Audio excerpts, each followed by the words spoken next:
తిరుపతికి స్వామివారి లడ్డు, కాకినాడకి కాకినాడ కాజా, హైదరాబాద్ కి హైదరాబాద్ దమ్ బిర్యానీ ఎలా ఫేమస్, మచిలీపట్నంకి బందర్ అప్సరా బాదం పాలు కూడా అంతే ఫేమస్. ఈ ఐటమ్ కి ఇక్కడ ఒక యూనిక్ టేస్ట్ ఉంటది. రీసెంట్ గా మచిలీపట్నం బీచ్ కి వెళ్ళేటప్పుడు అక్కడ బీచ్ లో ఫిష్ హంటింగ్, వాళ్ళు ఫిష్ హంటింగ్ చేసే మెథడ్స్, వాళ్ళ లైఫ్ స్టైల్ మొత్తం దగ్గరుండి చూసా. మచిలీపట్నంలో మంగినపూడి బీచ్ ని కూడా విజిట్ చేశా. రీసెంట్ గా ఇక్కడ బీచ్ ఫెస్టివల్ కూడా జరిపారు. బీచ్ రూట్ నుంచి రిటర్న్ వచ్చేటప్పుడు శ్రీ దత్తరామేశ్వరాన్ని కూడా విజిట్ చేశా. ఇక్కడ స్పెషల్ ఏంటంటే భారతదేశంలో ఉన్న 12 తీర్థాలని ఒకే చోట ప్రతిష్ఠించారు. ఇప్పటికీ సైంటిస్టులు కూడా డీకోడ్ చేయలేని మిస్టరీ ఏంటంటే ఈ 12 తీర్థాలు ఒకే చోట ఉన్నాయి. అయినప్పటికీ ఒక్కొక్క బావిలో నీరు ఒక్కొక్క బావికి సంబంధం లేకుండా వేరే వేరే టేస్టులతో ఉంటది. దీన్ని ఎవరు ప్రతిష్ఠించారు? ఇంతకీ 12 బావులు ఒకే చోట ఉన్నప్పటికీ ఒక్కొక్క బావిలో నీరుకి ఒక్కొక్క బావికి సంబంధం లేకపోవడానికి కారణం ఏంటి? దీనికి ఈ వ్లాగ్ లో టైం సరిపోవట్లేదు. దీనికి సపరేట్ గా ఒక బ్లాగ్ చేసి నేను చూపిస్తా. మచిలీపట్నంలో ఉన్న noble missionary church, famous park, food courts, factory outlet, ఇలా చాలా ప్లేసెస్ ఉన్నాయి. వీటన్నిటిని ఒక్క రోజులో ఎలా కవర్ చేయాలో వీడియోలో చెప్పబోతున్నా. వీడియోని స్కిప్ చేయకుండా చివరి వరకు చూడండి. విజయవాడ నుంచి డైలీ మార్నింగ్ మచిలీపట్నంకి చాలా ట్రైన్స్ అవైలబుల్ లో ఉంటాయి. దాంట్లో లోకల్ ట్రైన్ చూస్ చేసుకుంటే బెటర్. విజయవాడ నుంచి మచిలీపట్నం వరకు జర్నీ టైం వచ్చి 2.5 అవర్స్, టికెట్ ఫేర్ వచ్చి 20 నుంచి 30 రూపీస్ మధ్యన ఉంటుంది. ఈ 2.5 అవర్స్ లోకల్ ట్రైన్ లో జర్నీ అయితే చాలా బాగుంటుంది. ట్రైన్ లో క్రౌడ్ అయితే చాలా తక్కువగా ఉంటారు. జర్నీ అయితే మొత్తం అంతా గ్రీనరీ మధ్యలో నుంచి పంట పొలాలు, చిన్న చిన్న విలేజ్లు దాటుతూ జర్నీ అయితే చాలా అమేజింగ్ ఉంటది. 2.5 అవర్ లో మచిలీపట్నం రైల్వే స్టేషన్ కి అయితే రీచ్ అయిపోతారు. స్టేషన్ నుంచి బయటకు వచ్చిన తర్వాత మచిలీపట్నం రైల్వే స్టేషన్ నుంచి కోనేరు సర్కిల్ కి అయితే 1.5 కిలోమీటర్ ఉంటుంది. నా పర్సనల్ ఎక్స్పీరియన్స్ తో చెప్తున్నా, ఈ 1.5 కిలోమీటర్ కి లోకల్ ఆటో సర్వీస్ కాకుండా బైవాక్ అయితే ట్రై చేయండి. మచిలీపట్నంలో స్ట్రీట్స్ అన్ని వింటేజ్ వైబ్ తో ఉంటాయి. సో బైవాక్ వెళ్తేనే ఇవన్నీ చూసి ఎక్స్పీరియన్స్ చేయొచ్చు. మచిలీపట్నం రైల్వే స్టేషన్ నుంచి కోనేరు సర్కిల్ కి వెళ్లే దారిలో మనకి ఫస్ట్ అయితే నోబెల్ మిషనరీ చర్చ్ అయితే ఎంటర్ అవుతుంది. ఇదైతే బ్రిటిష్ ఆర్కిటెక్చర్ లా ఉంటుంది. ఫస్ట్ అయితే దీన్ని విజిట్ చేసి దాని తర్వాత కోనేరు సర్కిల్ లో ఏదో ఒక చిన్న మెస్ చూసి మీల్స్ అయితే కంప్లీట్ చేసుకోండి. మచిలీపట్నంలో పెద్ద రెస్టారెంట్ కాకుండా చిన్న చిన్న మెస్ లో తినండి. ఫుడ్ అయితే చాలా బాగుంది. సీ ఫుడ్స్ కూడా అవైలబుల్ లో ఉంటాయి. అఫోర్డబుల్ ప్రైజెస్ లో దొరికేస్తాయి. మిడ్ డే మీల్స్ అయిన తర్వాత అక్కడ ఆటో మాట్లాడుకొని బీచ్ కి అయితే రీచ్ అయిపోయింది. మచిలీపట్నం కోనేరు సర్కిల్ నుంచి బీచ్ కి అయితే ఆటో వాడు 20 రూపీస్ నుంచి 30 రూపీస్ వరకు ఛార్జ్ చేస్తాడు. రూట్ మొత్తం చిన్న సింగిల్ రోడ్ తో విలేజ్ వైపు తో చాలా బాగుంటుంది. 20 మినిట్స్ లో బీచ్ కి అయితే రీచ్ అయిపోవచ్చు.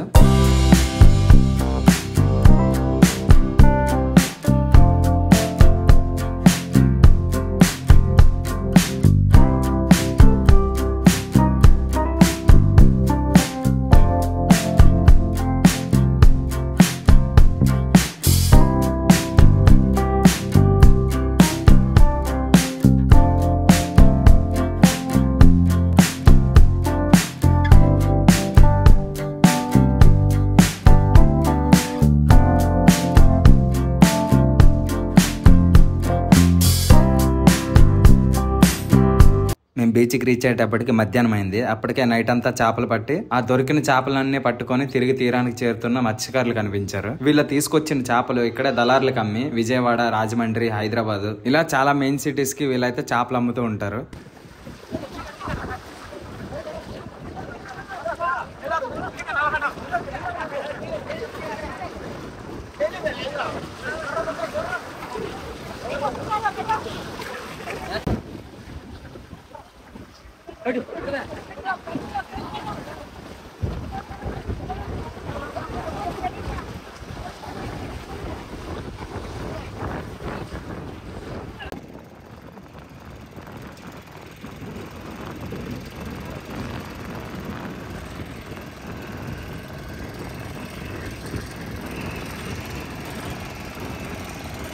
వీళ్ళ బోట్ లో పడ్డ చేపల్ని ఒడ్డుకు తీసుకెళ్లడానికి చిన్న వాటర్ వే ఉంటది. దాంట్లో నుంచి అయితే బోటింగ్ చేసుకుంటూ ఈ చేపలన్నింటినీ ఒడ్డుకు తీసుకెళ్తున్నారు. మేము కూడా వాళ్ళతో పాటు జాయిన్ అవుతామని చెప్పి రిక్వెస్ట్ చేస్తే మమ్మల్ని కూడా తీసుకెళ్లారు.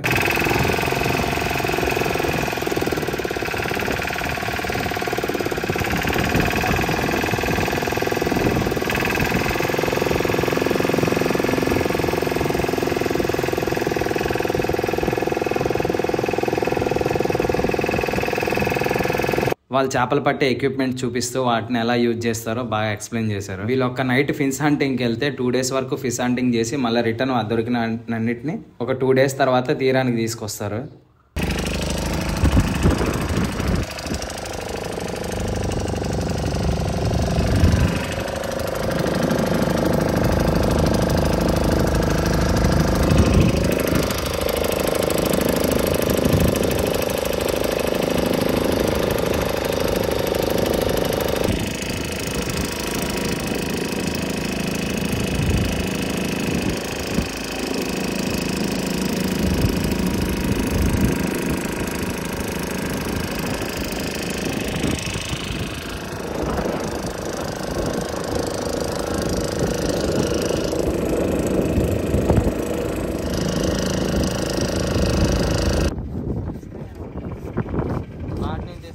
ఏమైనా చచ్చిపోయినాయి బతికినవి ఉంటాయి అవి కూడా చచ్చిపోయినాయి అవి చచ్చిపోయింటాయి అడుగు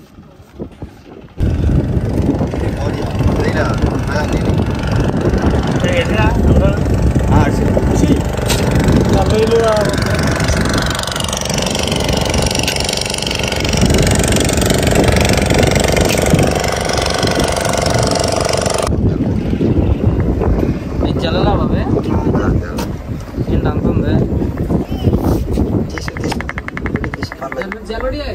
తీసుకొని అలా ఇటు పోతుంది ఓన్లీ యూట్యూబ్ లేదు పెడతారా మామూలుగా యూట్యూబేనా యూట్యూబ్ అయితే మాకు రూల్ కూడా బాగా తీరా చూస్తాం మేము తాడు గేలా కెమికల్ లాగే కిలో వచ్చి 350 400 ఉంటుంది అన్న ఇదా కిలో వచ్చా దీని పేరేంటి వైట్ బాంబులు అంటారు తింటారా చాలా రేట్ కాస్ట్ ఉంటుందా కాస్ట్ ఎక్కువ ఉంటుంది ఇది మెడిసిన్ కి పనిచేస్తుంది దీనికోసమే అంత రేట్ వరకలు అంటారు మనకు చెరువులో దొరికేలాగే ఉంటాయి కదా ఇవి చల్లాలి కదా ఇవన్నీ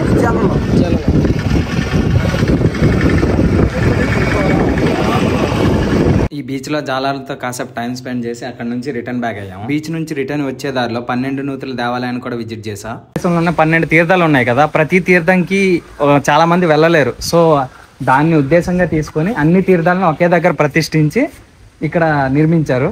సో ఇక్కడికి వచ్చి ఇక్కడ ఉన్న వాళ్ళు ఏం చేస్తారంటే ఈ అన్ని తీర్థాల్లో ఒక్కొక్క దాంట్లోనూ స్నానం చేస్తారంటే ఇక్కడ నమ్మేది ఏంటంటే మన భారతదేశంలో ఉన్న జ్యోతిర్లింగాలు 12 జ్యోతిర్లింగాల దగ్గరికి వెళ్ళి ప్రతి తీర్థంలో స్నానం చేసినట్టు ఫీల్ అవుతారు. సో అలా ఇక్కడ కొంతమంది వెళ్ళలేని పరిస్థితిలో ఉన్న వాళ్ళు ఇక్కడికి వచ్చి అన్ని ఒకే దగ్గర దర్శనం చేసుకొని ఈ అన్ని 12 జ్యోతిర్లింగాలకు సంబంధించిన అన్ని తీర్థాల్లో స్నానం చేయవచ్చు. ఈ టెంపుల్ గురించి కంప్లీట్ హిస్టరీని ఎక్స్ప్లెయిన్ చేస్తూ నేను సపరేట్గా ఒక వీడియో చేస్తా. అప్పటి వరకు అయితే ఛానల్ని సబ్స్క్రైబ్ చేసుకోండి. నేను పెట్టే ప్రతి వీడియో మీ వరకు రావాలంటే బెల్ ఐకాన్ ఆన్లో పెట్టుకోండి. ఈవినింగ్ 3-4 లోపల ఈ మచిలీపట్నం బీచ్ పోర్టు అంతా ఎక్స్ప్లోర్ చేసిన తర్వాత రిటర్న్ సిటీలోకి అయితే ఎంటర్ అయిపోండి. సిటీలోకి ఎంటర్ అయిన తర్వాత ద ఫేమస్ అప్సరా బాదం పాలు ఇదే ప్లేస్లో దొరుకుతాయి.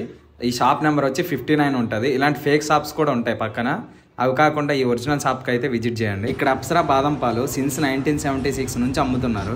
వీళ్ళకి హైదరాబాద్, విజయవాడ, రాజమండ్రి ఇలాంటి మెయిన్ సిటీస్లో బ్రాంచెస్ కూడా ఉన్నాయి. మేమైతే 3 మెంబర్స్ వచ్చి వీళ్ళ దగ్గర అప్సరా బాదం పాలు అయితే టేస్ట్ చేసాం. టేస్ట్ అయితే చాలా బాగుంది. టోటల్ కాస్ట్ వచ్చి 210 రూపీస్ పడింది. నిజంగా ఇది వర్త్ అనిపించింది టేస్ట్ అయితే. ఇక్కడ బందర్ పాలు టేస్ట్ చేసిన తర్వాత పక్కనే మున్సిపల్ పార్క్ ఒకటి ఉంటుంది. ఇదైతే విజిట్ చేయండి. ఈవినింగ్ టైంలో ఈ పార్క్ అయితే చాలా బాగుంది.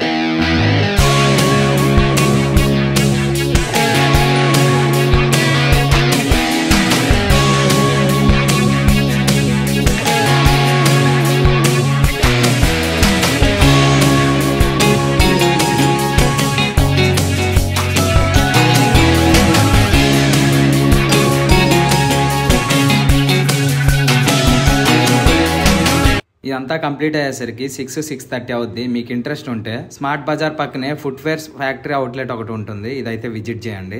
ఫైనల్ గా రిటర్న్ కోనేర్ సర్కిల్లో ఉన్న ఫుడ్ కోర్ట్ అయితే విజిట్ చేసి నైట్ డిన్నర్ కంప్లీట్ చేసి రైల్వే స్టేషన్ కి అయితే రీచ్ అయిపోవచ్చు. రిటర్న్ విజయవాడకి, హైదరాబాద్ కి చాలా ట్రైన్స్ అవైలబుల్ లో ఉంటాయి. ఏదో ఒక ట్రైన్ చూస్ చేసుకొని జర్నీ అయితే స్టార్ట్ చేయండి.